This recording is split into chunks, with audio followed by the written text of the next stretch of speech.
Have you ever felt you don't know / have forgotten who you really are? That you've spent years just adapting to surroundings to make life easier and don't know what's the real you anymore? If so, how did you overcome this? When one is so lost, so down the rabbit hole, surrounded by a fluid and dangerous environment, things stripped away and reconstructed in response to others, how can one tell what is real at all, let alone what is really you? Sometimes, with the slipstream whipping away artiface and tears, I get a glimpse. More I see how autistic I am, and how effectively adapted. How my mother contoured my life. How I have been loved, and how I have loved. But what is me? I seem to be a space where all this shows up, and I pretend, as does everyone, that some magic eye is actually in control. This is the question in my brain every few months. I've come to accept that who we are changes over time. We can never truly go back because we are informed by the sum of our experiences. The way forward seems to be to figure out what we can do to make the world better in a way that makes us happy, or at least less sad, and then fucking do it. I seem to suck at that last part. I always see it as outgrowing my former self. It's time to improve, find purpose, and move into the next chapter. This often happens once I finish a major step in life, like graduating college, getting my first job, buying and improving my house to my satisfaction, etc. Once I put life on potential autopilot to all the things I thought I needed, I need something else to be a mission/journey. Edit, loving the responses. Can't respond to everything, but if you need to reach out, send me a message, not chat. Can't guarantee I can solve your problems, but I can hopefully leave you with some motivation and positive outlook. I sometimes get the feeling that I am not me, and me is this ghostish thing that controls me. When this happens, I just move on. Nothing I can do.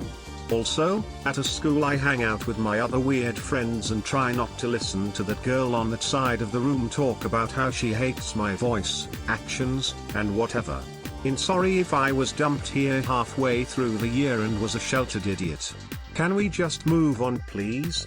If this happens, I just try to figure out who is me. Yes, I have, more or less as described. I overcame it with about 6 months of meditation, which also had a lot of other benefits. It's hard to explain exactly, really the kind of thing you can only experience firsthand, but I'll try.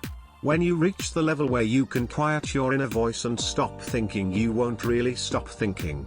You'll just have a strange new kind of intuition, and many personal problems will readily come into focus that otherwise might not. I've actually felt like my younger self didn't know who I was. I was shy AF, still am at bars and in terms of dating, but never one to try and be outgoing with friends or start conversations or anything. Now I've danced in front of hundreds of people and announced on a microphone. I check dozens of people in at a hotel a day, so I'm always talking to someone new and do my best to make everyone smile. Just start caring about making yourself laugh instead of making others think you're cool or whatever. Don't be afraid to let out your inner dread wolf, my friend. Mushrooms. Yeah, when I was literally 11 years old. I spent the entirety of first year building a personality again from the ground up, and in the end I realized that impersonating people wasn't going to make my life easier and that I was better off being someone I wanted.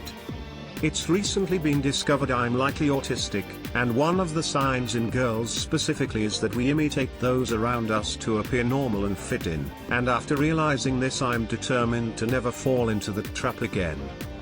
Read. Articulate your thoughts and opinions. Find who you are. Disagree, dislike, disrupt. Experience new things. You'll find out who you are.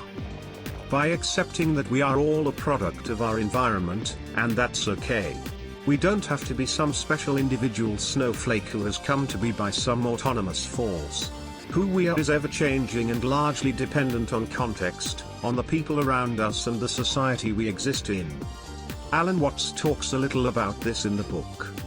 We seldom realize, for example, that our most private thoughts and emotions are not actually our own. For we think in terms of languages and images which we did not invent, but which were given to us by society. Our social environment has this power just because we do not exist apart from a society. Society is our extended mind and body. Yet the very society from which the individual is inseparable is using its whole irresistible force to persuade the individual that he is indeed separate. Society as we now know it is therefore playing a game with self-contradictory rules. I've always found I have problems when I focus on trying to find the real me. The issue is I get stuck in a never-ending chain chasing something that doesn't exist. My advice is to just be.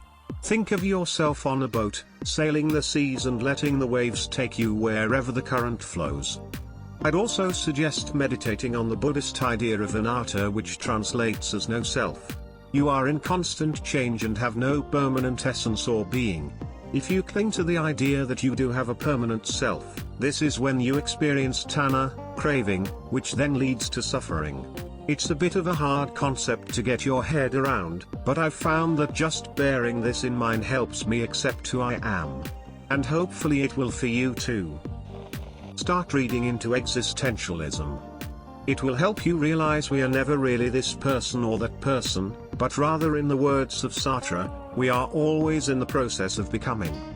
This helps do away with the bad faith in finding myself, which so many of us feel we need to do, when in reality we always are in that process. So feeling lost is a state that will always come and go throughout life, just as much as feeling found or grounded will come and go. Heart. Nobody really knows what they are doing. They're just trying to get by doing what they can with what they do know. Not really, I guess. I mean, my behaviors differ when I interact with different group of people, be it my nuclear families, my extended families, my school friends, friends I made during my degree, friends I made during my master, my colleagues, or even when meeting strangers. In a way, I'm adapting to different social groups, which makes it amusing when it happens that the two social groups know me in different contexts. Kinda like chameleon, I suppose. At its core, my traits persist. How I approach a problem is still similar in nature. Ditto with my emotional reaction to stuffs. The awareness of who I am stems from being alone, I think. I've abstained myself from human interaction for quite some time. In doing so, I got to know who I am. I find the Japanese saying of a person having three faces, public, family, self, reassures me.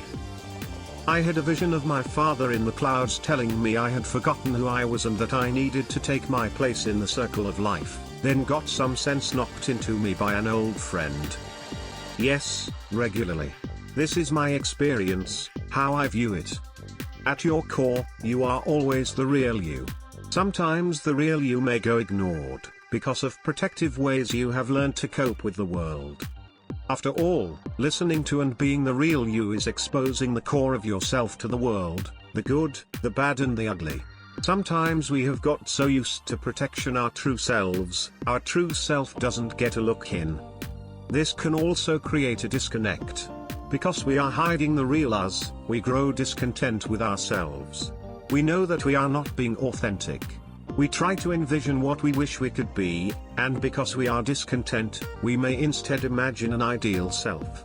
We view this ideal self as what we would be, if we just tried hard enough, if we didn't let petty things get in the way of being true to ourselves, but in reality, we are not the ideal self. And it's often the straining to reach the idea of some kind of ideal self that prevents the real you from being appreciated, listened to, validated, honored. We berate ourselves for not reaching that ideal. We dislike the real self because the real self is not the perfect ideal. To reach the real me, I have to let go of the ideal me. Since I have a personality disorder, I've often asked myself where it ends, it being the unhealthy patterns I've developed through the years, and where the real me begin. Since a lot of my recovery has been based on learning by external input, i.e. therapy, studying other people's reactions, reading etc., I honestly don't feel like I even have my own identity. I'm just the amalgamation of hundreds of people, mixed with past traumas and unhealthy patterns. I have some personality traits that are truly mine, both good and bad, but I honestly learn more every year. Honestly, I don't think you're ever truly done with yourself. I would personally steer clear of anyone claiming to know themselves inside and out, since that just sounds stagnant to me. And the person you are when you're alone, when there isn't anyone around, that is the real you. You've always known who you really are. The hardest part is accepting it.